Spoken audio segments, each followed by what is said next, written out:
She's like a big kid. She was like, it's all Lego and... Yeah, basically all the Lego that she doesn't want in the house and everything. And take all the time you want to get comfortable, and I help you get set up and everything. Jobsworth, Season 2, Episode 1, Breaking Boundaries.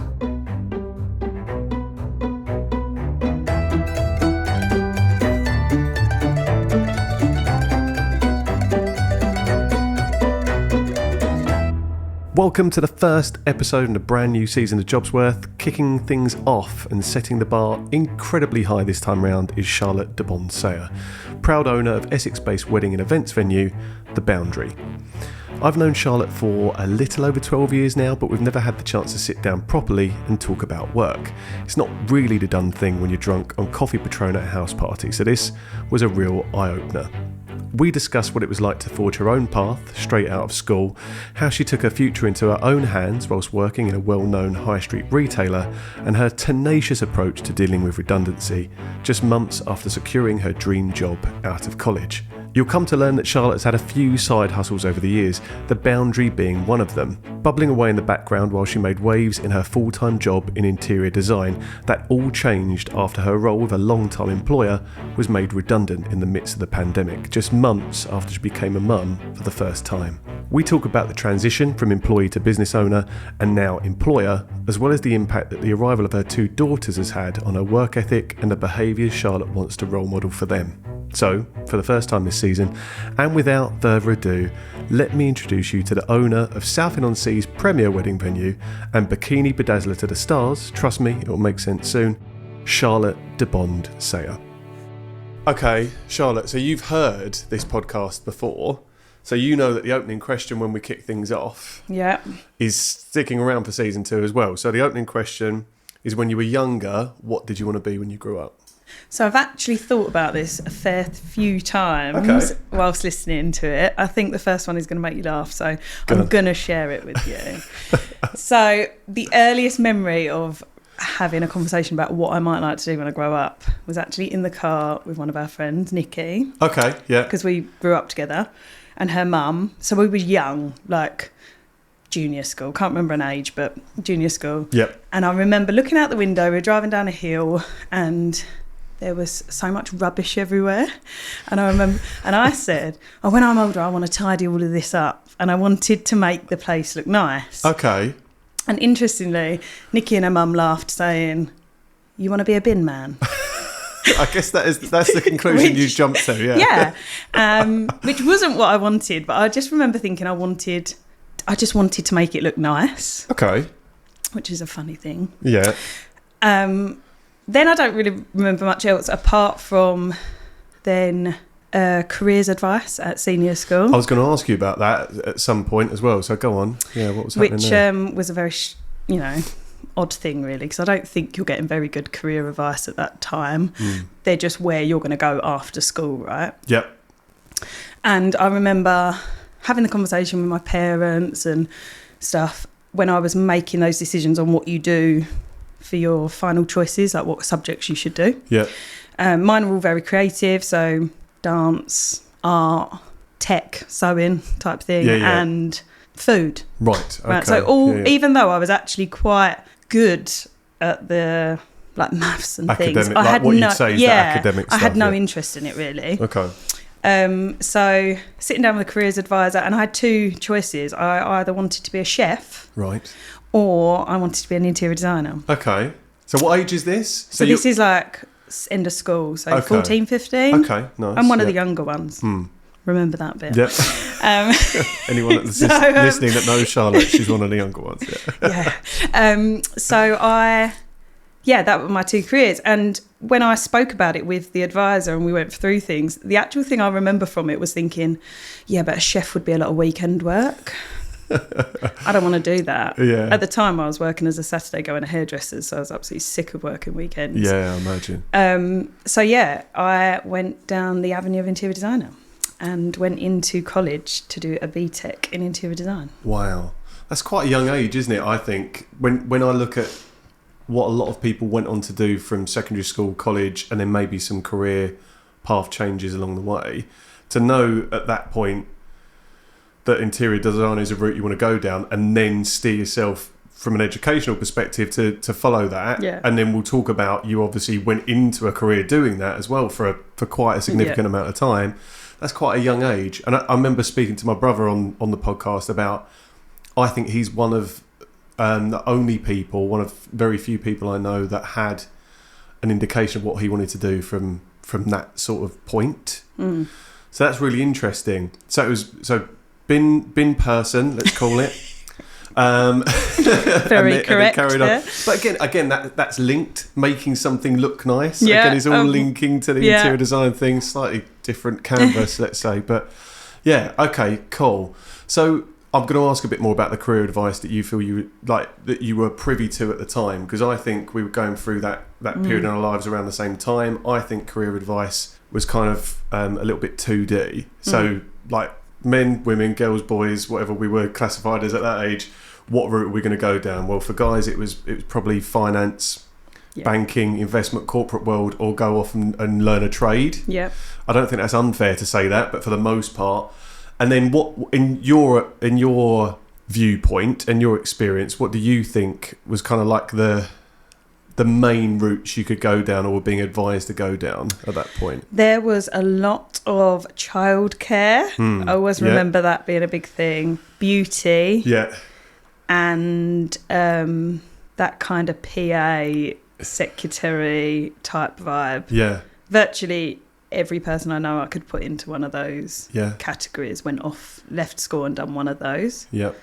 And it was very much, to me, sixth form felt like quite a new thing at the time. Maybe I'm wrong with that, but no, I knew I definitely didn't want to go to sixth form. Okay. I wanted to be an adult. Yep. I wasn't an adult by any means. I'm not sure I still am, but the thought of staying in a school environment, not that I actually loved school. I've had no issues with school, but I was so ready to just go out and explore what else there was to offer.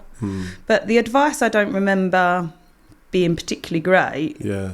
Was it inspiring, was it? I don't think that's ever a word that you put next to it. Yeah. And I don't remember anyone ever coming into the school to tell us about things, which like I'd happily do now. I'd happily go and tell, kids what they can do. And when I speak to like my nieces and nephews, I think it's always about pushing. Like you're at a chance when you should just be brave and do a lot.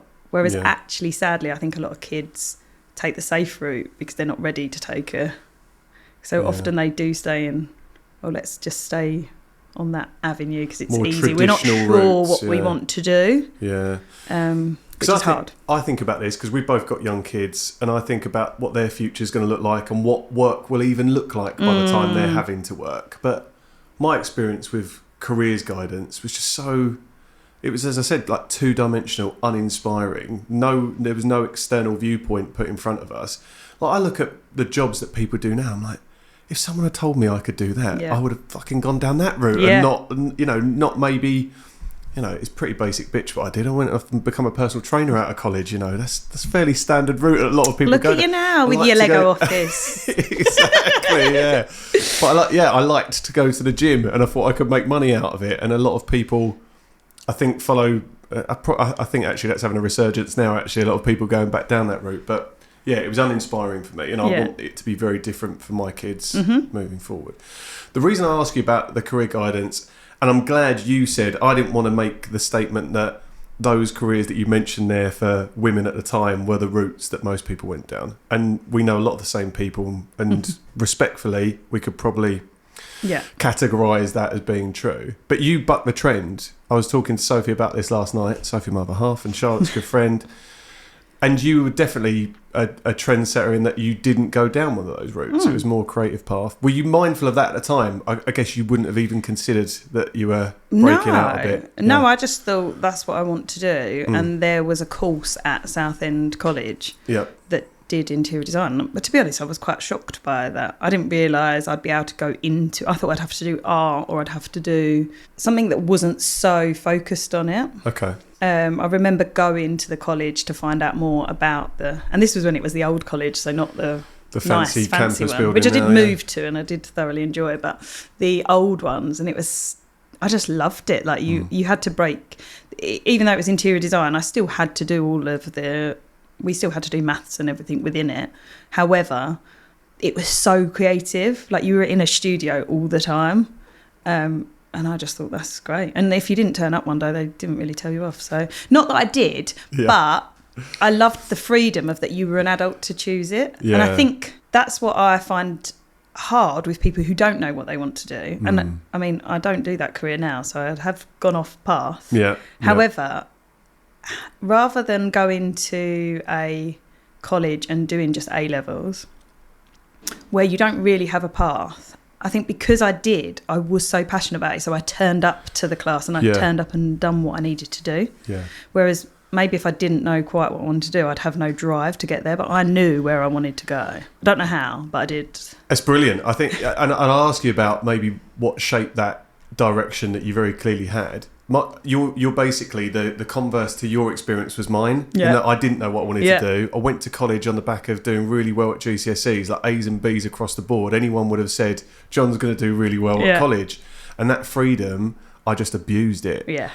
Oh, you're not going to tell me off if I don't turn up to a lesson? Well, I'll sit in a canteen and play cards all day. Yeah. Or, especially when we tipped 18, I was going to talk on a Thursday night. I remember going into my A-level exam, like being sick out of a car window. Yeah, nice. That's how. Yeah, that's classy, isn't it? But that's how. I had no direction. I was doing history and all these things that I enjoyed day to day, but I didn't know what I wanted to do longer term. So I think that direction is really important. Any inspiration in your life that sort of led you down that path? Yeah. So my mum is a soft furnishing and curtain maker. We have some curtains of your mum's in our house. You do. Yeah. She's very talented and very creative. So definitely mum. And then, I mean, my dad has been a huge influence in my life, but not from a creative, but very businessman type.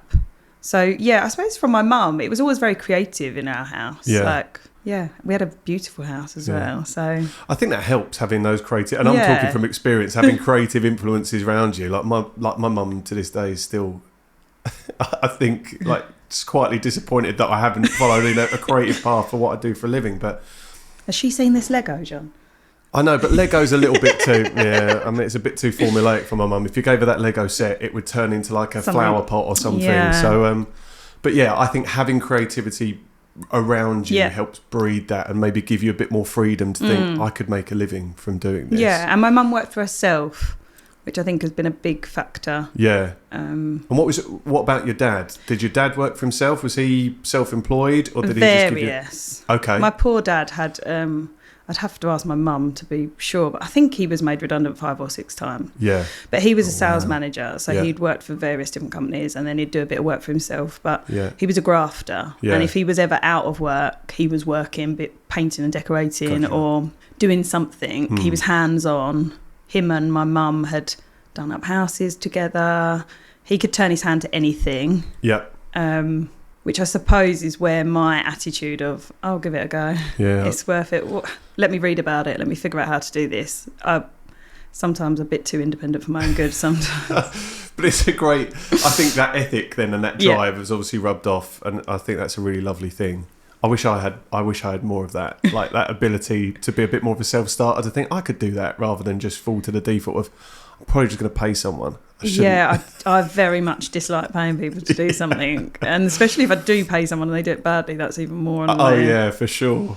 Yeah. Okay, so you do interior design at Seek. Was it called Seek there or South? Yeah. Yeah. Okay. I think it was. And you then went to the University of Essex? So I did. College and then University of Essex. Yeah. So I always knew, that's one thing I always knew, that I wanted to go to university. Very strange. No one around me had ever gone to university, but I was very like, I want to go off to university. What was it about it? Can you remember at the time what? I think I loved the idea of moving away and having that whole university lifestyle. Okay. I loved the idea of the independence. I don't know, and I always knew to get anywhere in interior design, I needed a degree. The credentials of having a degree. Yeah, I didn't know enough from college. Okay. Mm. College was like a real ease into it. Right. There was so much more technical that I needed to know, which was degree. Okay. And at this stage, I was even thinking I'd definitely do my masters. I was so into, but I didn't do my masters. Okay. But I definitely wanted to go to university. So finished the course at Southend and then applied for lots of different universities, went to visit them all. My poor parents took me to here, there and everywhere. Had in my head that I'd go to Brighton or a London university, but actually every university course is different, which is something I didn't really know until looking into that. Mm-hmm. And actually, the course I liked most was at Southend, staying here, which so visions of moving away, university life scuppered by actually based on its merit. This was the best one. Okay. And equally, I think that was the main factor. Yep. But then when I weighed up pros and cons, so I would save a lot of money staying here. Yep. In terms of like that student loan that went on forever. Yeah. And then I could live at home, but equally I already had jobs down here. So throughout my time working at college, I worked at Topshop in the High Road for a long time.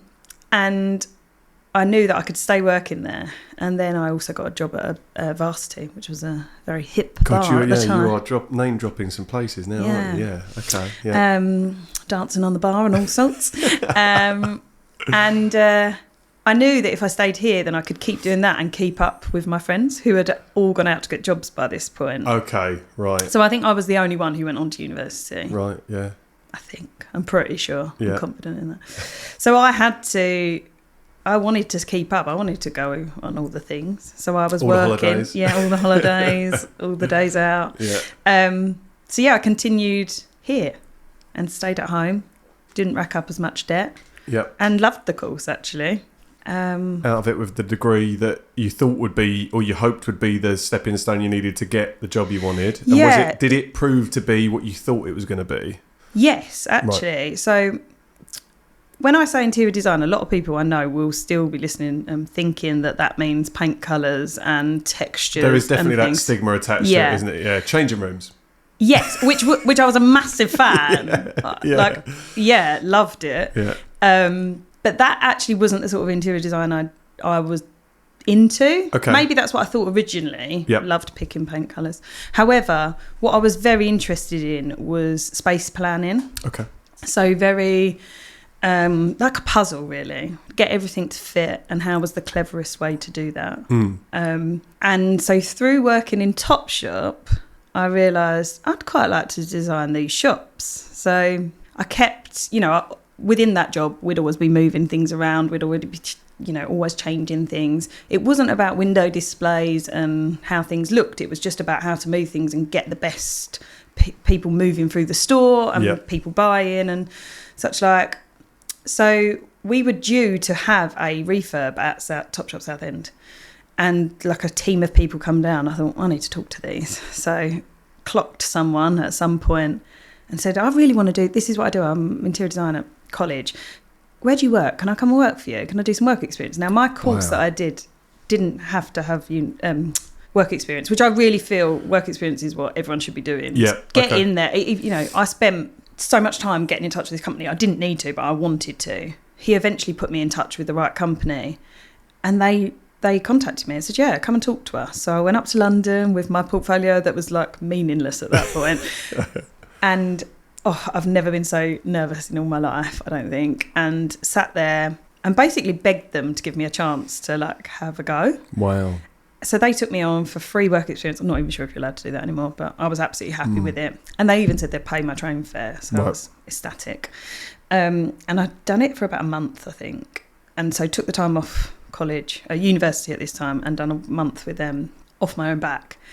And I basically spent a month reorganising their filing system, but I got exposure to what a company does. They took me to the odd meeting that they knew they could get away with. Okay. Client meetings. I just had to sit there and be quiet. Yeah. But the company was retail design. So it was lots of they worked for the whole Arcadia clientele. Wow, so all of those brands, along with lots of others. And I loved it. I loved the people there. I absolutely loved it. So that was a month. Went back to university, stayed in contact with them because I'd got on with them. The day I finished university, they offered me a job to go and work there. Wow. So then I went to work there. And this is Zebra? This is Zebra. Yeah, okay. Yeah. God, so amazing. I went to work for them. I think I'm pretty sure I started with them on my 21st birthday, so just after finishing uni. And I remember not telling them because I didn't want to make a fuss about it being my birthday. And then they found out and it was like really cringy. But yeah, I started work for them. So it was like it was the dream that was the career I wanted. That was the company I wanted to work for. And I couldn't believe I'd suddenly landed there. You've gone from 14, 15, kind of falling on interior design as a path that you wanted to go down. You kind of made that your direction, your North Star, and then you've fresh out of university with a job from them. And it sounds like you went about it like in a really pragmatic and proactive way. Yeah. You say you lacked confidence going to the interview and everything. It takes some confidence to go up to someone and say, "I'd like to be doing what you're doing." Well, so yeah. Is it? I mean, you've got to back yourself in that way. It was a while ago, let's say, but do you remember being nervous about making that initial approach and saying, I'd love to be doing what you're doing? Yeah, but I knew that was my only chance. Not my only chance, but I knew that window was chance, there. Yeah, and I think that's still how I live to this day, that I think I'll just ask, what's the worst that can happen? That all that person can do is say no. Yeah. And actually, most people, if someone came up to me today and asked for work experience and had like the right, reason to, I'd be like, yeah, come on then. I don't think you can do it as easily as you used to be able to do then. But yeah, I don't know. They took a chance on me and it was great. Yeah, brilliant. And interestingly, when they did take me on, I will say this fact. So I did go up there for an interview actually. So maybe I'm going to backtrack on that a little bit. It didn't just get given a job. I did go up for an interview. However, they said to me afterwards, you weren't the best person for the job. Okay. But we like you the most and we know we can train you. Okay. So I think from that, people had better portfolios than me and maybe were stronger at things. However, they were prepared to take a chance on me due to that. I'd worked with them before. They knew I was eager and it worked because I then worked with them. It's amazing. It goes a long way, doesn't it? I think the people fit culture. I talk about culture fit all the time, but I think that should play as an important part in hiring decisions as someone having a really strong portfolio. Definitely. And my time at Zebra, that was always what I was shouting about when we were hiring. Yeah. Was let's get someone who fits. The team was, we were like, it's a massive company and they still are. They're doing very well today. Yeah. But we were small really in the office. And if you put someone in that doesn't fit, it can ruin the whole way you work and how you then look to clients and how actually if you get the right fit, you can teach them a lot. Yeah. So yeah, that was a big thing that I always, and now still in my own business, that it's about getting the right fit.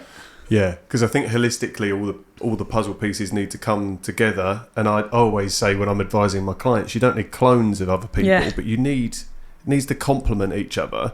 And if you have someone that, and I guess in that line of work, you're going to get some people that, I think creatives, again, stigma attached to creative people is that there's just a whole spectrum, let's say, such of creatives out there. Yeah, definitely. So because you've got like really creative, which can't do anything more project based. And using I'm a creative as an excuse for why they can't do that is fine. But maybe not in a setup where actually we've got deadlines, we've got stakeholders, we've got people paying our budgets, all these things is not ideal. And if you're doing what we done, retail design, you're just moving that design into other spaces. It's not going to be new every time. So it was a lot more just planning spaces rather than like designing as in changing things. Understood. Okay.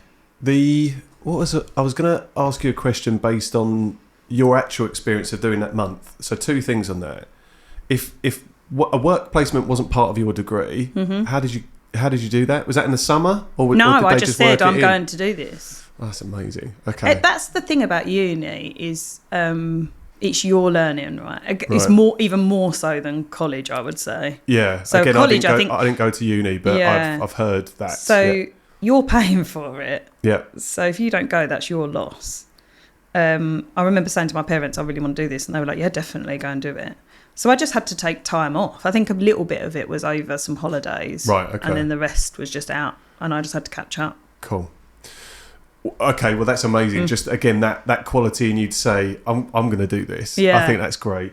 And probably a good lesson for a lot of people. Like, if the course you're doing doesn't require you to do a placement in industry, then actually that's going to be a really powerful thing. But both for knowledge and experience, but also the opportunities that it can give you when you're out there. Yeah, I definitely think to see what the real world was like. Because otherwise it's very siloed. It can always seem so glamorous, whereas actually it's just we didn't even have a very creative office. It was quite dingy, and I was like, but I actually loved the job, so I could suck that up. So in your experience though, in the month that you're doing it, a lot of back office, a lot of admin, a lot of filing stuff. This is where I think I'm going to sound really old, but I think generationally now, I don't know how many people at university age that would go to do something like that, have that experience and still be enthusiastic to go into it. I don't know. Agree. Yeah, it's changed, hasn't it? Yeah, I think definitely now people would expect to be doing the glamour and not doing the... And probably wouldn't last the month if they felt like they were doing the first week was spent filing back office, make the teas. Yeah, I made a lot of tea in that time and carried on making a lot of tea when I went back there. Maybe that's why they hired me. Maybe I was really good at making tea. But I think that was a socially acceptable thing. You earn your stripes. When I started in recruitment, all I did, any time, make a cup of tea. All right. Yeah, well, I weren't busy all the time. They were all sweating for deadlines, and I was just filing but I was learning all the time. If they would give me an opportunity, I would jump on it. Yeah. Like, if they would say, "Do you want to come along to this meeting?" Yep, okay. Do you want to, can you do anything they would offer me? I wanted to learn it. I wanted to get it as quick as I could. Again, that kind of lends itself to this narrative that sounds like quite a glib thing to say. But saying yes and grabbing opportunities is still really powerful. Like, so many people go, "Oh, well, you're lucky if you get those opportunities," but half of it is you've said yes to one previously that leads you to that one. So, my whole career is from very random yeses along the way, I would say. Yeah, I think it's brilliant. So when you start at Zebra, in your mind, you've made it in terms of you've got to a job that you wanted to do. Yeah. Do you see when you start at Zebra, this is at least the industry I'm going to be in forever? Or is forever too big a word? Sadly, I was thinking this company is where I am forever. Wow. I was obsessed, I would say. I loved what I was doing. I thought I could see black people, and white. Yeah, I could see people doing the job that I wanted to do. So I was like a junior. Okay. Then I actually got, whilst being a junior, and I don't know, this might not be on my LinkedIn and things, I actually got made redundant from there. Right. I did see a gap. Yeah. Yeah. So in 2009, I got made redundant from there. So I hadn't even been there long. Okay. But it was the financial crisis, wasn't it? I've heard there was one around then. Not that I would have been privy to it at that time. Bad it was. Yeah. We lost all our work and everything. And they were clever and they were really honest with it. And they said, "We've got to strip this company right down." And I begged to keep my job because I thought, I've got no chance. These people will go out and get jobs because they'll go for lower paid jobs. I'm at the bottom. I can't go, they're not going to take me on to do a higher role when they can get someone who's already from a higher position willing to take. Understood. Because they're losing their homes, they're losing, they've got families. I'm just 22 living at home with my parents. I can go and pick up a job doing something else. And I even remember emailing my boss at the time, just a really begging email to stay, saying, "Look, I'll even work on even a reduced salary, or I'll work less days," because I thought, if this comes off my CV, I'm not getting back out here. I'm not getting back in. Yeah. They wouldn't accept it, which I think is a good thing. They didn't, they were like, "Come on, Charlotte, that's not real. We haven't even got work to give you, even if you stay." Yeah. They always said they'd keep in touch, which they did. Thankfully, I was very good friends with one of my old tutors from college. Yeah. Who was great. Incredible, he is. And he's been creative director for many companies now. He left the teaching, and he was sorry Dan if I'm getting this wrong, but creative director for Universal. Oh wow. Yeah. And amazing. He managed to get me a job. Yeah. Because we were good friends, and helped me out. Right. So during my gap from Zebra, I was working back at Varsity, went begging for my job back, worked at various nightclubs and whatever else. I think I even went back to Topshop for a little bit, but I went to work for him, and it was on a contract to design a flat in Cannes for the MIPCOM. Oh my goodness. Yeah, so they would have after parties at a flat. Yeah. At that time, they were advertising a program called Haven, which I think even ran for quite a few series, but it was based on a Stephen King novel thing. So I had to design the flat for the after party, which had to have props, way out of my comfort zone. What a brief, though. Yeah. Did you feel like you'd landed on your feet at that point? Yeah, but I'll be honest, had no idea what I was doing. Okay. Right, so I had to plan a party. Not bad at planning them. I was going to say, yeah. But I had to plan a party for a load of a few celebrities at that time in those programs, and a load of bigwigs from TV companies. Wow. But it had to be as part of these programs. Right. So that's what I did for a little while. I think it was about 6 months. Went out to Cannes for the party. Yeah, it's like a whole blur, and it's incredible. But it kept me going in my design years. Yeah, because there's a, as you say, the fear is that you're going to be out in the cold. Who's going to want to take you on? Very little experience. You've got other people that have been letting go, probably in that industry in droves, and as you say, willing to take hits to pay for maybe slightly more responsibilities at that time. Yeah. So that's amazing. That's incredible. I never knew that. No. What a brief to be given. Yeah. Shit scary, I'd imagine, when we you get it. turned the swimming pool red to look like blood. We had prop designers making things. It was like a photo booth of all rocks and stuff, and we had loads of photos in it. Yeah, it's a bit of a blur now. We had a crime scene because it was like a crime drama. Yeah, crazy.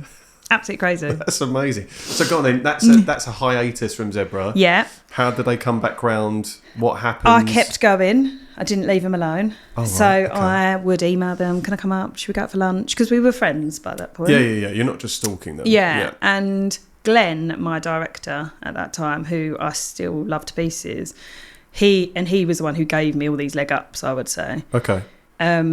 He got me back in. I worked on a different client, so I went back in to work on Tesco's on a temporary contract because they had a bit of work come in. Mm-hmm.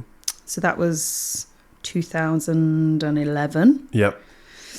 And then I was on a contract, so I'd be 3 months. They'd extend it for another 3 months, and I'd be, come on. Yeah. And then eventually got back in, and then a little while later became a design manager of Arcadia, which is what I wanted the whole time. Back on my client. Yeah. And at that point started travelling with them, which was what I loved. Yeah. So my main role was designing Topshop, Topman and all the other Arcadia brands around the world. So I went to 26 countries with them. Yeah. How long were you managing the Arcadia account? For the whole time I was there. So virtually. So when I was back then it was 9 years. Right, okay. Just shy of 10 years. Yeah. That is crazy. So you've gone from this chance encounter, this opportunity that you've seen, this window of opportunity while you're working in a Topshop, to have this conversation, to then be doing exactly what you probably had the flashing image in your brain at that point. You're doing it, and you're doing it for a decade or thereabouts. Yeah. That's madness, isn't it? Yeah. Okay. So then we hit the point where that stops. Yeah. So how did that come about? There's a little bit of transition here because Sorry, you take me through the chronology, because I think looking at this, maybe because we're here to talk about your current business and your current venture and what it is you do now, but I love the backstory. It all builds up this really amazing foundation. So in 2017 maybe. Ooh, you're looking at me like terrible. I should know. I'm not sure. My now husband proposed. So Dean proposed, and we started looking at wedding venues, and being a creative, I didn't like anywhere. And always had a vision that it had to be standards. and it had to be somewhere that I could put my stamp on it. And I really wanted a really flexible space. I wanted everyone to be together, and equally wanted really good food, which a lot of venues are terrible food because they can get away with it. my next door neighbour who I've grown up with is an incredible chef, and I always said if I ever got married he'd have to do the food. So we went down the avenue of getting married at a church, and we would need to pop a marquee up somewhere to have our reception in, which obviously is utter madness. And it gets madder. So we've got a few sort of family friends and asked them if they knew of any land I could put a marquee up in for our wedding. Temporary, very temporary. And one of my mum's friends, my parents' friends, I suppose, said, yeah, I have actually, but it's a business, not just a wedding. I'll meet up with Charlotte and have a chat. Anyway, just started having chats about putting a marquee up on the edge of a cricket field. For my wedding. That's all I wanted. Just one and done. That just was one it. wedding. Clive, who is the family friend, had other ideas. It's madness, really. So I'm working at Zebra, and in the background, I am designing a wedding venue. At this stage, for your own wedding? For my own wedding, knowing it would stay for more events. Wow. Didn't really realise it was my business. Okay. Right. It is an interesting transition. That's quite an important story. I'm still not sure it even makes sense. So, we used to meet in the Hamlet pub, go through drawings. I had no idea how this was sort of being paid for and things like that. Obviously, I was paying for my wedding, but there was parts of it which I was thinking, well, I don't need to pay. Like, I don't need that for my wedding. Anyway, as the conversations went on, my friend Jack, who is my business partner, was travelling with his now wife, and it was his dad who was kind of helping us with the meetings, and he's an accountant, so he was kind of like overseeing it. And basically there was I've just forgotten the conversations, but Clive and Ian were meeting about this with me, and the idea was that it would become me and Jack's business. So we had some financial backing from family friends. Jack basically landed on a plane, was told this idea, and do you want to go for it, yes or no? And thought, yes, we'll go for it. We all then got to go for it, and then it was intense up until our wedding of not only like, obviously in my head, I just want my wedding to go well. Of course. But equally, I'm thinking long term, which is crazy, of like, and how will we advertise that to other people? And then trying to advertise a venue that wasn't even made or finished or photos of or had happened. Trusted the process. It was always a side hustle to me, however, at this point. Okay, because you're still doing the job of your dreams, the job that you enjoy had and you want to do. No plans to give that up, ever. And I don't think I would have. I really don't think I would have. I didn't tell Zebra that I was doing this in the background because it wasn't a conflict of interest. It wasn't anything. And I wasn't really still sure whether it was mine or not, or how it was going to work or what was going to happen. So anyway, it just bubbled in the background. And then we got married, went well. We had a few more bookings after that, slow, but obviously it was just, that's the idea. Jack was still working at his job in London as well. So we could fit it around that, take time off when we needed to do other things. And then in 2018, I had a baby. No, 2019 I had a baby. Got married in 2018, and then in 2019 had Nora. So I was on a year maternity. Well, I never intended to take a year, actually. I was very much like, I will be off for minimal time. I want to come back. I did not want to lose my position in my job. And one thing with that job was there was not any other women in the business that had young children that went back to work full-time. And I was adamant I was going back full-time. So it was almost a precedent there. That anyone who had a baby was kind of then part-time from then on. There wasn't many women at the top. Okay. And I don't want that to sound bad, but it's true. It's there was a lot more men. If it's a fact, then it's a fact. Yeah. So I did know that it would affect me, but I was adamant I'd make it work. Didn't know how I was going to make it work, but I did. Thankfully, Dean's parents are childminders, so that was going to help a lot, and does help me a lot to this day. So had all plans to go back, and then during that time, COVID hit. So I did not go back to whatever at that point. to going back to my job properly, because all the clients had dried up. They weren't opening top shops. They weren't, like, everyone was not doing anything. Yeah. So there was no business. So I was put on furlough. Yeah. And then eventually went back. They'd made a huge amount of redundancies, and it was just, I was skipping back a little bit, sorry. So I was made associate director before I'd had a baby. So I was already up there, you know, in the more senior part of the business. So they'd basically made a lot of the rest of the team redundant because they had no business, and it was COVID, and they just had to shut down, and they could sub it out to our other offices to make it work where there wasn't so many issues. And then I was still part of it, and I was doing, like, going back 1 or 2 days a week, and we were closing down our London office because it wasn't just not financially viable to keep that office. Again, I was desperate to keep my job. There was no part of me that wanted to be made redundant from that job. Yeah. And they'd kind of, in enough ways, told me that I was safe because they'd made their cuts, but things kept getting worse. Right. And then I got made redundant, and I was devastated. Even though I had a side hustle, that side hustle was basically non-existent because COVID had hit. Yeah. So there was no business there anyway. I didn't know that was going to become anything. And I really took it hard. Like, that was basically my whole career. How old's Nora at this stage? 1. So you've been on that journey, which is life changing enough to then have, like, what you feel is your future completely shattered. Is it too big a thing to say? Like, I was devastated, and I took it really, really hard. How did that manifest itself? Is that just, I guess at that point you've got no recourse, have you? It's not like you can't email them. You're not like what you did.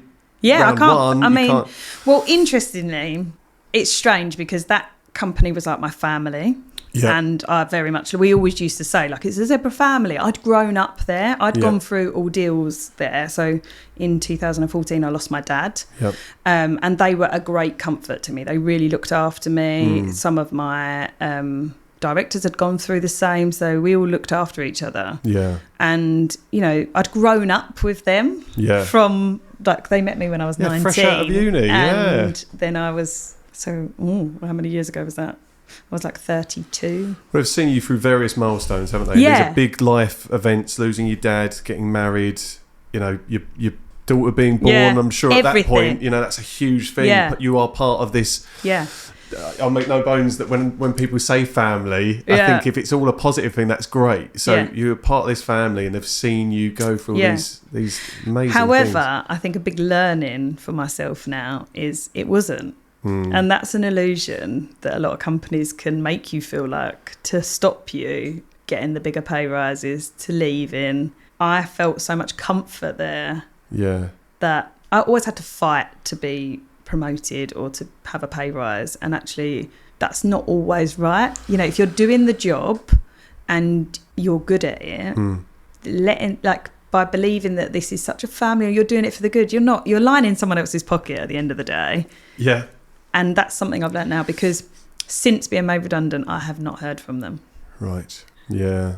So you go from being quite an important member of the team to them also, the redundancy didn't go quite to plan. There was money issues. There was, arguments over how things should be paid and not paid, and they'd talked me into taking holiday that shouldn't have happened. So it got messy. It's quite self-serving from their perspective. Yeah, really. I get it. They're a business.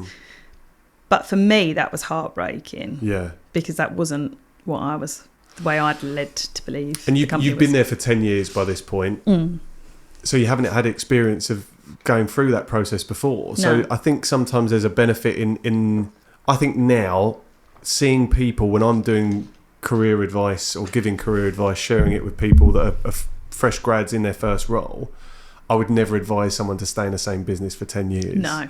It happens, don't get me wrong, and I think your experience that you had up to that point is a really positive one, which is great, but you run the risk of exactly that, being taken for granted, being undervalued, being seen as being institutionalised because you've only done what you've done in one organisation too. Yeah. So it sounds then like that whole decade-long experience has been tarnished slightly by the way it ended. Yeah. Slightly, a lot, whatever that is. Yeah, that's a real shame. The point that you made about this precedent being set that most I think it's a really important topic to just come back to. Most of the women that had babies went back part-time.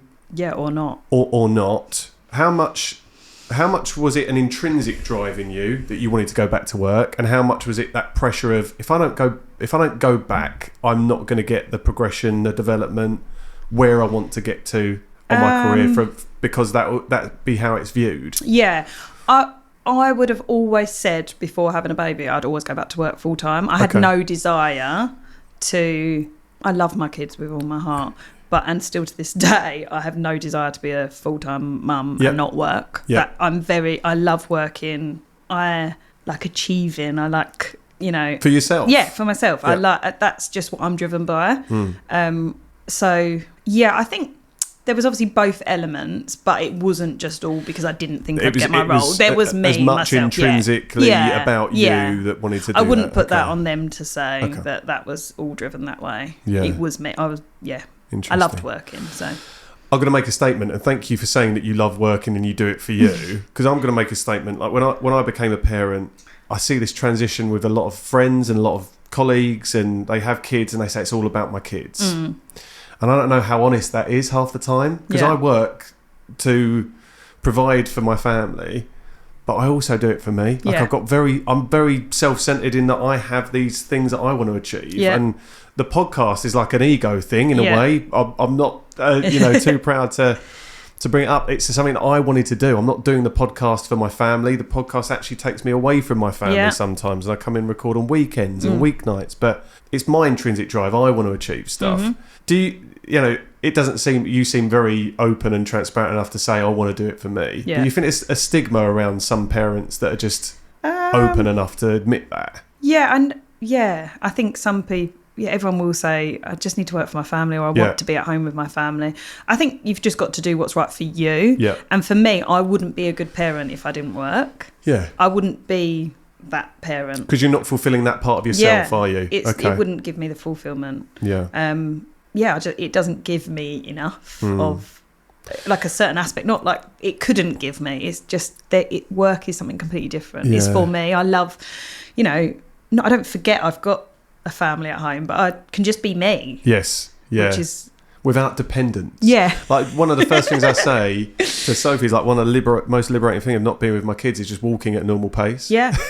Like even that is a small win sometimes. But then when you come into work and you can, it's compartmentalisation, isn't it? It's being able to separate these different facets of your life. And the only reason I raise it is because I think in some circles of even close friends, I feel bad for saying that, because I know that there will be a degree of judgment. Not everyone, but there are pockets that would look at you and go, oh, is that what you think? Yeah. And it might be frowned upon, but I think you get it in a lot of circumstances. So since having the boundary, I've had quite a lot of comments made to me by just people, like literally someone's auntie at a wedding or something. Yeah. When I've been heavily pregnant with one of my children, they're like, cool, you shouldn't be at work, should you? Like, I'm pregnant, not ill. And not incapacitated. I'm not doing anything to cause this baby a problem. I'm just working. Yeah. And I've had people who had seen me pregnant maybe at a meeting earlier on, and then I've obviously had the baby, and they'll be like, oh, you're not at home with your children? I think, no, but they're with their dad, who is at work the other days of the week. I'm at work today. I think it's great that actually our works cross over, so that actually they're with a parent most of the time. Maybe not both of us, but they're with one of us or a family member. Not there's nothing wrong with people going to childminders, by the way. I just mean that the way I get... a man does not get that comment. Oh, is your kids missing you? Completely Absolutely agree. not. They wouldn't even mention their children. Where for a woman, you do get a lot more comments about working. Yeah, I completely agree with that. I'm going to talk to you about the sort of role model and whether you're mindful of this role model part you're playing for your daughters as well in a little bit. But because I think it's amazing, but you'll probably be modest. So the redundancy happens. You come to terms with it. You're in a dark place. Now we're transitioning into the boundary. Side hustle to now full time, up and running. But it's your business. It's so we're up and running by this point. We've done we've done events. we're obviously during COVID, so that was tough because we were closed for 18 months. Everything we had booked in had to move, which was already a challenge to deal with people. But I don't even remember the point, but something happened that I thought, right, I've got to go whole hog at this now. I'm going to make it work. And this is what was meant to happen. I don't like to say that everything happens for a reason, but there's an element of you've got to trust where you're at and go with it rather than always trying to like force something else. Understood, yeah. So, I put everything then into driving the boundary into a business, which it is now. What an incredible achievement. And I guess so much of the skills and experience you've picked up, there's so many crossovers, aren't there? So much was transferable. So much I do today in my day-to-day, I've learnt from past things that I've done. So either through Zebra in like a management point of view of managing a project, managing something to happen, managing people as well. From even my early days in Topshop and things like that of just customer service and dealing with so many emotions of people. I was going to say, wow. But somehow I can do it, and I can work with these people and I find it enjoyable. What's the biggest learning curve for you? What's the one thing that your time at Zebra, your time at Topshop, any part of your earlier career just didn't prepare you for? Balance of running your own business. Right, yeah. It's funny enough. That's going to be my next point. Yeah, okay. So at Zebra, I would always work long hours. You don't get overtime in those sort of businesses, right? So there's an element, though. You go home at the weekend and you do get a weekend, yeah? You might think about a project of something, but obviously there's an element that it's not fully your responsibility, is it, if it's through a company? Yeah, true, yeah. Whereas when you work for yourself, your brain never, ever turns off. It's so full on, which is an element that I do love. And something that I did want to bring up on this, that I think one of the best things I've found out that I really enjoy is sort of collaboration and working with people I already know. And there's always like, oh, well, that could be a thing. What could we do together? Something that a lot of people hate about living around here is that everyone knows everyone. I love it because I just think, well, that's just another connection to get you somewhere. Yeah. So I love that part of it, but it means I can't go out for dinner without seeing someone and thinking, oh, yeah, I should talk to them about that. Or, I pop into a coffee shop and I see someone and I think, oh, that's someone I should talk to. The next idea is coming into your head, But it never stops. And that's, the emails keep coming, the calls keep coming. Yeah. There's an event on. It's always happening. And did you have a perception of what getting a balance might be like when you did start doing it? Did you think...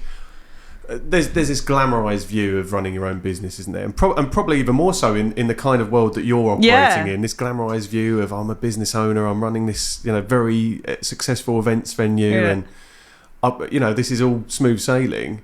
But actually, how did it weigh up? Were you quite a realist in seeing the challenges that might present themselves anyway? Yeah, I mean, I've always been used to doing a lot, and I think even when I first worked at Zebra, I always had another job. I was always always from what you've go. said, it sounds like you're used to spinning some plates. Definitely. So I'm used to that. I'm used to just trying to get everything done. I don't think I ever realised it would be this intense. However, I try to see the beauty in it all the time because I could just put the kids to a childminder and have more time to work, and then maybe I'd have more downtime. However, because I want to try and do the school drop off, not have my kids always I like to see them and spend time with them, that's the sacrifice I've decided to make. So I do work evenings, might work weekends, but it's so that I can do what I want in the week. So I have found my balance, I think. I've still got to work on it. There's still always room for improvement. It evolves, doesn't it, as well, I think, over time. But I'm learning to see the beauty in what I'm doing. I mean, half term coming up and knowing I can just say I'm unavailable that week is amazing. When I can see other friends struggling with how on earth am I going to get childcare for them for a week when I've got to work or I've got to take holiday. That's just, it's mean. I completely agree. Yeah, I mean, I sometimes I moan about work and the stresses, but then I think actually work-life balance is a huge thing for me. It's why I set up the business in the first place, so I'd have a better one. And if I zoomed in on a week it's so much worse. Yeah. But if I zoomed out and looked over maybe a month or a 3-month Yeah. period, well, actually, I've got so much more autonomy than I've ever had. Yeah. To do what I want to do, and having children, that's really important.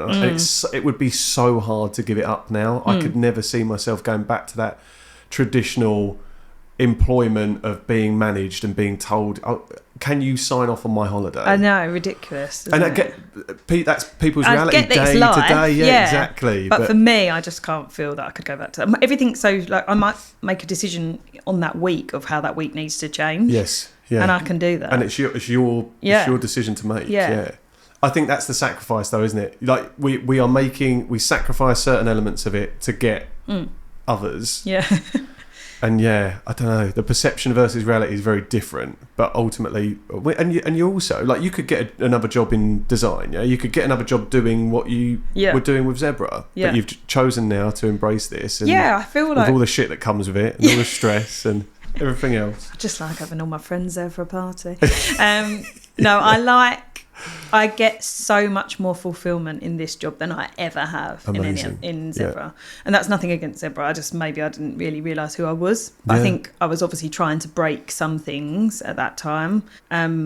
It wasn't everything I wanted, but I thought it was. Yeah. Whereas now I love the excitement. So I'd finish a project at Zebra and get a slight bit of, and then another one would land on your desk. Whereas every wedding, every event, from a small corporate meeting to a massive wedding, I get the same buzz knowing when I get that review through saying how amazing they've had. And, it's some people, it's just, this is the biggest day of their lives. Gotcha. I'm so happy that we can help with that. Yeah. And it's, that bit I can't. And it's that really tangible part that you've played in that whole experience for that couple. Or talk to me a little bit, because I know you diversified slightly. Was in your head, was it always weddings? It was it a wedding venue rather than more broadly an events venue, or was events something that came an evolution of how you could maybe make the most of that space for the year? It was always to be a flexible venue. Okay, yeah. So the land it's on,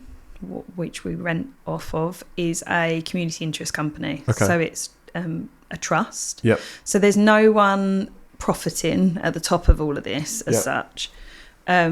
So we do have to do a lot of things throughout the year for charities. We do a lot of giving back, which makes it all feel better anyway. Yeah. It was always going to be different stuff. And we have done so many different things. Yeah. Sometimes we just laugh when things come in.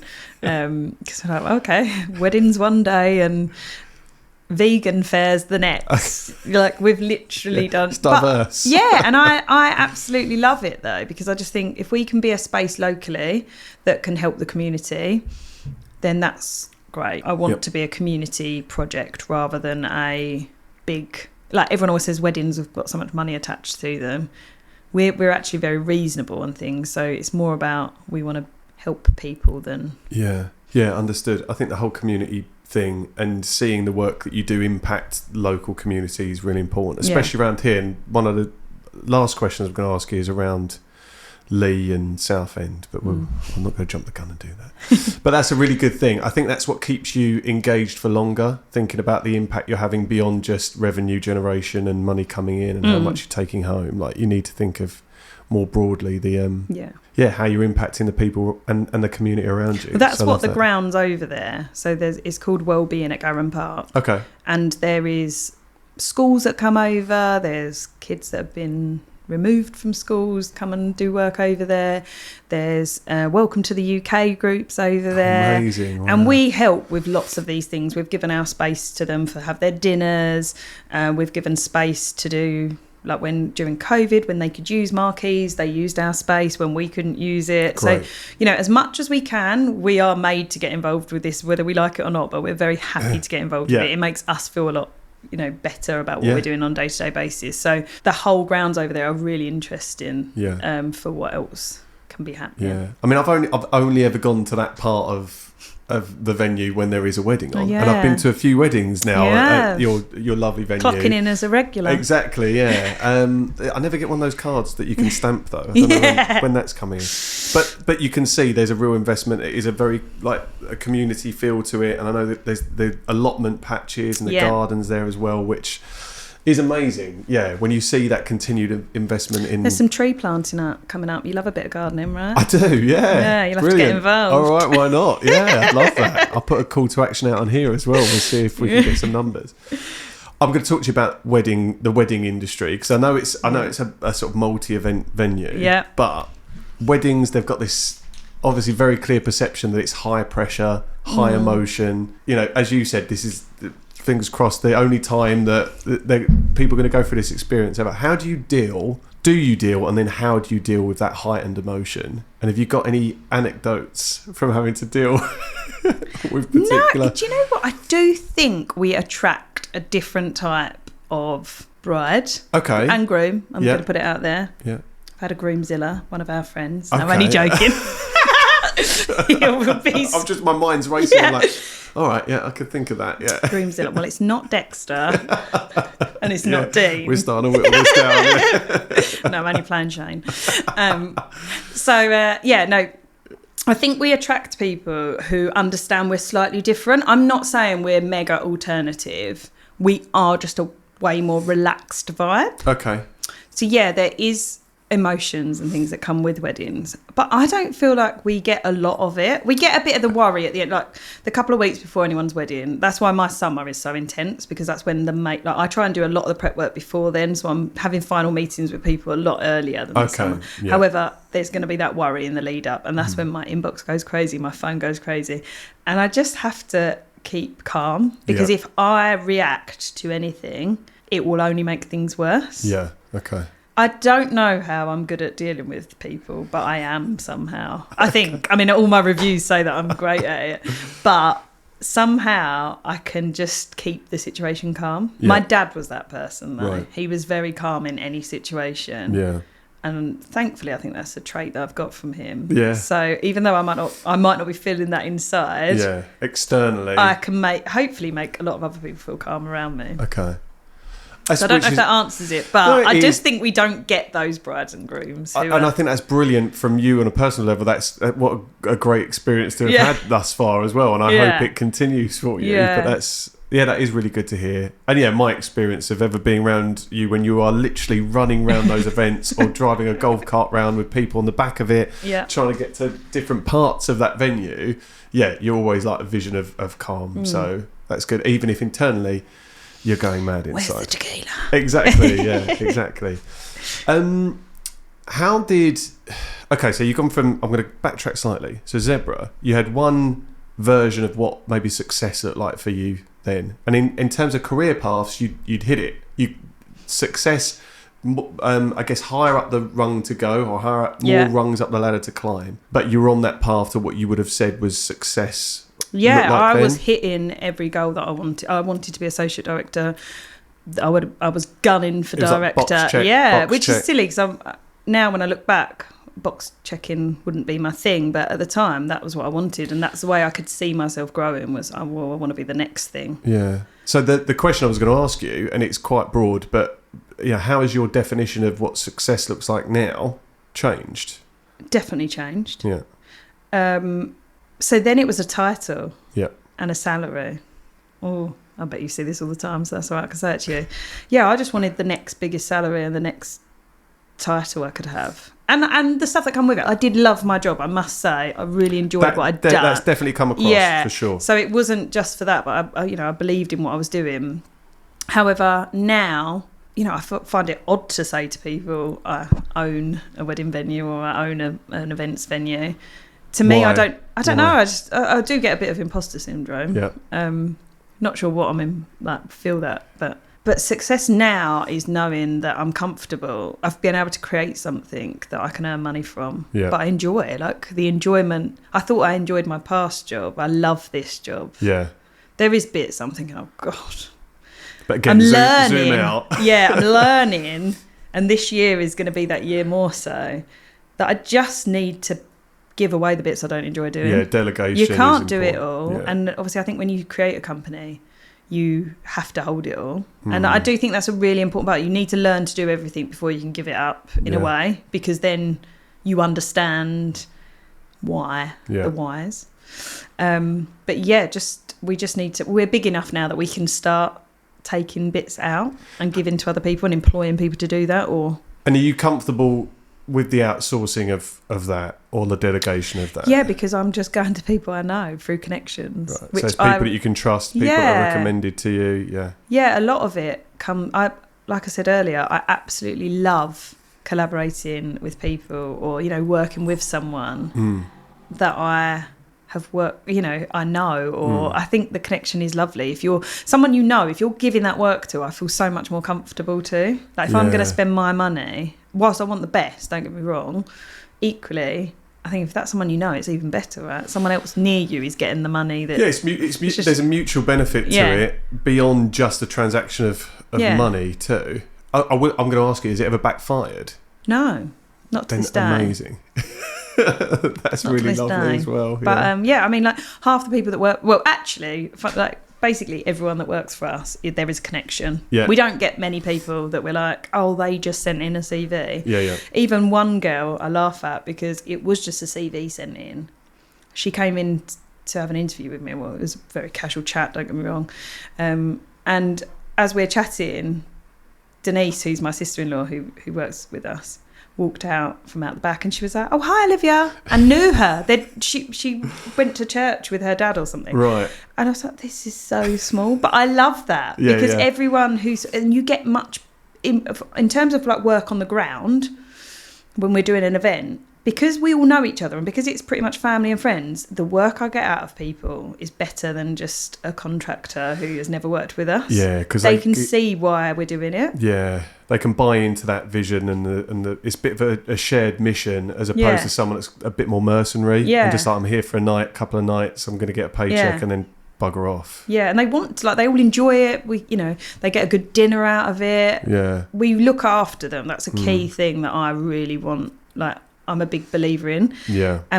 Back to my past jobs where I've worked for bigger companies, that whole like a very small bonus when that company's made a lot of money. Can feel so. Why I didn't leave at some of those points, right. I'm still questioning. However, now I like to, if we're doing well, we'll make sure the staff get an extra bit at the end, or we took them all out for a Christmas party and we all had a lovely time. And I want to do that for them because they're helping us. We couldn't do it without them. And I don't want to forget that at any point to line my own pockets. Yeah, it's brilliant. I was about to say it's a very sort of progressive way of thinking, but I don't, that kind of infers that it hasn't been something that business leaders or people that manage people thought about before. I think it's becoming more commonplace. And also you understand that by treating people like that, you're going to keep them happy and hopefully they'll keep coming back and wanting to work for you and deliver in a way that does feel like it's more than just I'm working for a paycheck. Because I've been to, speaking specifically about weddings, you've been to weddings where you're being served by people that are just so despondent and so disconnected from the event. It's like they could be anywhere. They could be chucking your food down wherever you are, so it does make a huge difference. We've never had that touchwood response. Like I think everyone does feel that we're quite family vibe. It appears I like to work in a family environment. And I think and for all the really positive and I'd argue the right reasons too, because there are some negative connotations that come from, as you've said, the family side of things. Okay, what is your vision then? You mentioned something there. It was a kind of side note that you said, like, especially this year with delegation and everything for you. Is that because you've got particular plans? Is it because you have got, what's the evolution look like for the boundary moving forward? Are you happy where you are in terms of the direction the business is going in? The direction we're really pleased with. We've got room to get bigger and busier, but we need staff and stuff to back us, so that's why we need to keep them on happy.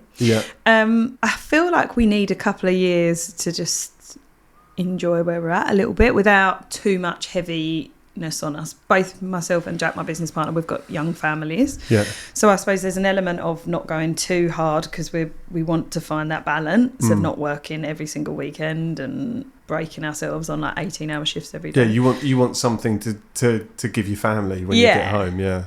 But no great in the small, like I would say this year is like a small lookout, but in the next 5 years just to continue what we're doing really, but where we can, we love them more. We do a lot of charity work, like having a lot of charities come in. Those ones are a bit more feel-good factor. Yes. I love doing the weddings and I love being part of those people's big days. But I suppose just turning our hand to lots of different things and seeing where that takes us. But just more of it, I suppose. It's just such a versatile space as well. And I think putting it out there as a venue that can be used in so many other different weird and wonderful ways than just, I'm doing air quotes, just a wedding venue, I think is really important. But it's been absolutely amazing to see it grow, and you are literally a force of nature. When you are in that wedding venue and I'm seeing you managing a day like a conductor, I'm like, shit, there is no way that I would have the fortitude and the discipline to do all of that stuff. So it is inspiring. It really is. I have to ask about your daughters, and just I'm going to ask you this question and see where it leads. Are you mindful of the role model that you are for your daughters, and is that something that you feel is important? Is there a behaviour? Is there an approach to work that you want to role model for them? Yeah. Moving forward, yeah. So my parents always worked. Both of them. My mum's always sort of had her own business, from what I remember. She does tell me she's had jobs before then. But she could always pick us up from school. She could always attend everything. She could always schedule her day around us. Yep. So I think really I have always aspired to have that myself. Yeah. It's not always possible, don't get me wrong, but majority of the time I can be there for everything. That's a version of what work-life balance looks like for you. Yeah. Yeah. But I've always been taught to work. I don't feel like it was heavily pushed on me, but I have always worked. I've had a Saturday job since I was 14. I've always had a side hustle. At one point, I was making blinkinis that Soph might have told you about. Sophie mentioned this last night when I was doing the prep, and I was going to raise it, but I'm glad you have. Wow. What? Okay. Did that last long? That helped me buy my house. The money I raised from doing that. So I would sit up at night making these bikinis. My dad even ended up helping me a few times, which is hilarious. My mum did help naturally, but my dad would be like, right, what can I do to, you've got 5 orders. So is this basically bedazzling bikinis? Yeah, and then the only way is Essex started buying them. You are joking. No. Yeah, Soph didn't go into this amount of detail. Wow. She never wore one. Never have I. She didn't go for it. She didn't invest. All those times in Marbella and she never wore one. Yeah. They weren't my vibe, but they were selling and that was great. Yeah. So that entrepreneurial spirit in you has always been there. It's a burning forever, which is mad. Like, I don't know where it's come from, but I've always wanted to have a business and not work for myself. But with the kids, I would love, what I want them to think is they don't have to go down any sort of career path if they don't want to. I think if you do put your mind to something and you believe in it, you can do it. I've never had like huge backing. When we did the Boundary, we did have people invest in us, but I think sometimes it can always seem too far-fetched to do something on your own. Yeah. And I don't think sometimes it's just actually sheer determination, but you have to put the work in. Yeah. It doesn't come easy. Yeah. Which sadly a lot of people think they can just open up a business and business will come. It's a romanticised view that a lot of people have of it. They think, I can't tell you how many people have said to me in all the years that how lucky I am. Yeah. And I think, there's not much luck in this. Definitely not, no. And it's like, I know it's not a new thing of people to say this, but the amount of times that people have said to me, like, but you're lucky. I think, what bit is that lucky? Because the only reason I've done all of this is because I've done it. Yeah, you've made it happen. There's no luck in that. Yeah. Okay, I might have had a few like crossovers which have helped, but definitely not luck. Yeah, it wasn't sheer luck. You're the architect of it, aren't you? Yeah. It didn't fall on my lap. I'd like them to be able to do whatever they like to do. I won't give them everything. That's something me and Dean are quite both focused on. That we want them. I think if you learn to work at a young age, they're already working. They're 4 now. Yeah, up the chimney. If they know to work, then they're prepared to do it, type thing. Because I think a lot of kids these days are just not prepared to work, which is sad. Yeah. They think it all they see too much on social media that they think just happens. Yes. And that they can just be like, well, that's an aspiration now as well. Yeah, exactly. The influencer thing is a career path for so many people. Yeah. So I just hope that they do something with their lives that they want to do and they're happy with, whatever that may be. They might want to take over the business one day. That'd be lovely. They'll be running around there. And whatever that is that day and when that is. But they see me working a lot. They know Mummy goes off to work. Nora has started saying to me recently, Mummy, are you the boss? Yeah. I say yes. In all aspects. In this house. In business. No. While Dean's just cowering in the corner. Yeah. No, he'll be absolutely laughing his head off. But yeah, she Nora has grown up in the Boundary as well. Yes, and Winnie has too now. So, she loves it over there. Yeah. She understands what it is. She says people go there to get married, so she knows that bit. She doesn't know what married is though, so that's a laugh. But yeah, you just want the best for them, right? And that they can have a bit of... I do hope they've got a bit of get up and go about them. Yeah. Well, I think, if you learn from what is evidenced around you, they're gonna, even if it's a small part of what you're showing every day, then I'm sure they will. There was an anecdote I read about on LinkedIn, ironically, because I spent half my life on the bloody thing, but it was about a mum that had decided she was going to be very honest about her relationship with work to her kids. So this mum runs a business. She's got a 4-year-old, has to be away from home for a few nights every week. And she decided, rather than making it seem like it was a bad thing, I'm going to miss you, don't worry, I'll be back soon. She said, part of what I do is being a mum to you, and I want to look after you, and I want to do the best job I can. Part of what I do is being a boss and leading other people and doing a job that I love, and I really enjoy it. And she thought that narrative was really important to get across to her kids. Yeah. And I think I get in the trap sometimes of making it seem like, oh God, I'm really sorry, I've got to go to work, and maybe that you have the risk then of setting that up in your kids' minds of going to work is a negative thing. Oh no, she knows I love going to work. Yeah, that's brilliant, because I need to be better at that, because I make it out like my job is hard as I want it to be, and I do make it out sometimes when I'm leaving the door and Finley, my oldest, is stood at the door going, Daddy, I'm going to miss you, I'm really sorry. I have to sometimes just stop apologising, because actually I'm here and I really enjoy it. Yeah. And we shouldn't be ashamed of that. We definitely shouldn't be ashamed of working and having a career. Yeah. I think like there's a natural part of moaning about work, isn't there? But really, if you didn't work, would you really enjoy that? Like, because I know I wouldn't. Yeah. Even if I could still have the money. Yeah. I know loads of people will be thinking, you're mental. I wouldn't enjoy it. I wouldn't. There's something to be said, isn't there, from actually... Your mind works in a different way. Like the cliche thing is, if you won the lottery, would you still work? Yeah. And you'd have to. But maybe whatever you do for a living, I mean... It would change. Yeah. It would change. And I think that's what people forget. It would definitely change. Yeah. But I find the buzz, the success, I still get excited every time I get a booking. Yeah. I can't believe people have picked us, or people, I still get excited to everyone. So that's amazing. That's so amazing to hear. Okay, running theme for season 2 of Jobsworth is very much. I've people start to realise this further down the line as well. The guest list has been curated. Right. Like I do actually have a conscious. Of who said yes? Out of the 100 people, no. Yeah. So I'm down at number 99. Said yes. So, thanks to everybody who said no before me.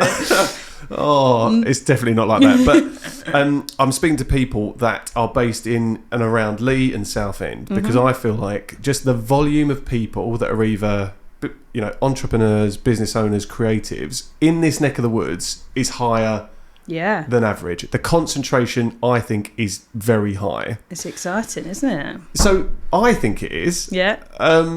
Do you think so? I would infer from that you don't think I'm mad for thinking that. But no. Any particular reason why that is the case? No, I wish I knew. Well, this is what I'm trying to get to the bottom of. I don't think so. No. What I would say is what I enjoy about it, and I've obviously mentioned this a couple of times, is I like going into the Broadway, seeing someone, we'll catch up, let's talk about this. I can actually use a person who actually, who this links with. So Beck's hired. Yes, yeah. She's coming on the podcast. Did you know that? Yeah, no, she's I didn't. Be a guest. I'm meeting her on Thursday, so interested. So we actually worked together. So we were actually friends before any of this. Yep. She used to go out with one of my neighbours years ago. And then she worked at Miss Selfridge, I worked at Topshop. Right. And then whilst at Topshop. Whilst at Zebra, she worked for DCK, which was the jewellery designers for Topshop. Right. We linked, and at that point, I worked with her to design a jewellery store for that brand. Oh, amazing. Liars and Lovers or something along those lines, I can't remember. So we actually worked together there. Right.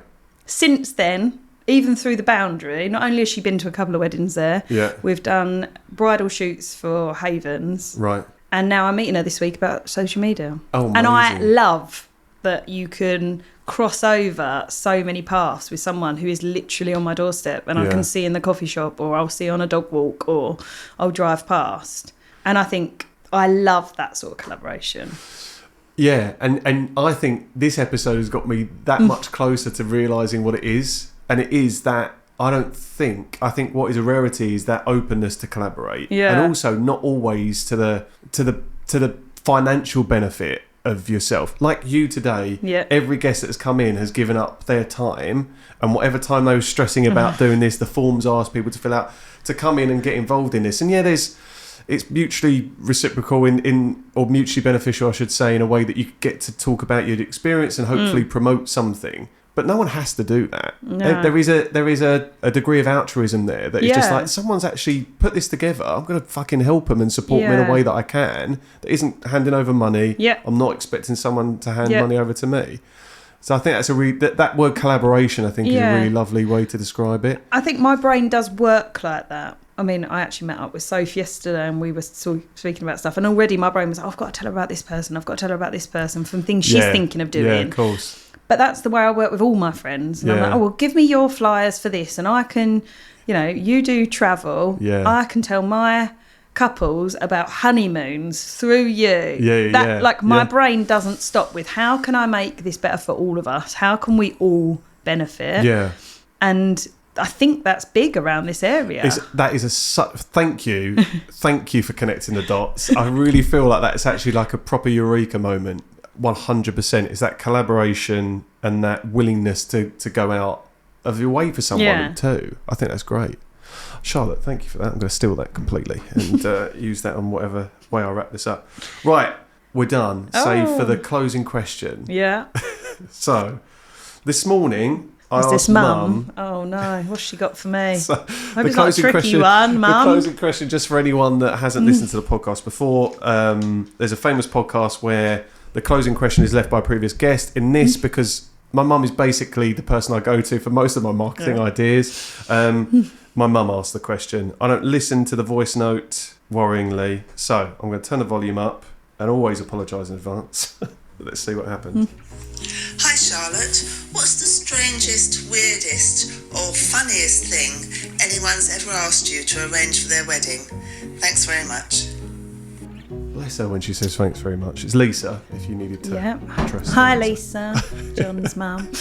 Can you say first off? Yeah, okay. I haven't had too many strange ones, but thinking what would be the most strange to other people would probably be at one of my own friends' weddings at Boundary, however. Another one. Yeah. Didn't think so many friends would want to get married there after opening it. It's quite a long list. Had a drag queen. Okay. Which her mum arranged. So I wasn't sure. The source of the request is and interesting. I was thinking, I don't know if she's going to like this. Oh, because you've obviously, this person. Yeah. You're like, okay, right. But the mum was adamant I couldn't say anything. What makes it worse is the bride, who I'm talking about, is actually our accountant. Not only that, so she's my friend, primarily. Right, okay, she now works for us as our accountant on the side, obviously because everyone has to know there's someone. The connection, Yeah, and her mum wanted a drag queen to come out through the dinner. Right. And sing a song, which was, I can't remember the song now, but the one that it was based on was It Should Have Been Me. Okay. So she sort of beat up the groom with a bouquet to pretend it should have been, which obviously everyone was howling with. But probably one of the weirdest ones. I think that's a great example as well. And it being the mum that's asked for that to happen. Yeah. and the connection there between you and your friend, Yeah. and thinking this is just going to crash and burn. Yeah. I think that's great. Charlotte, thank you so much for coming in and for giving up a big chunk of your day. Before we go, how can we find out more? How can anyone listening find out more about the Boundary? Where do they need to go to So find out our about website, social media channels are going to get better soon, Yep. because hopefully Bex will look after them. Best way to get in touch, if you drop us an email, you can always come down and view it, which is always what I say. Best thing is to understand it is to come down and see us, so you can see the ground we're on and what's around us, because it's not just a marquee. Yes, no, definitely not. And what I'll do, I'll leave all the links to Social's website in the episode description too. Lovely, thank you. Cool, thank you so much. Thanks for having me. Cheers. Thanks for listening to Jobsworth. If you enjoyed this episode, please feel free to like and subscribe. You can stay connected by following me on LinkedIn for more insights on the world of work, behind the scenes content, and updates on upcoming episodes.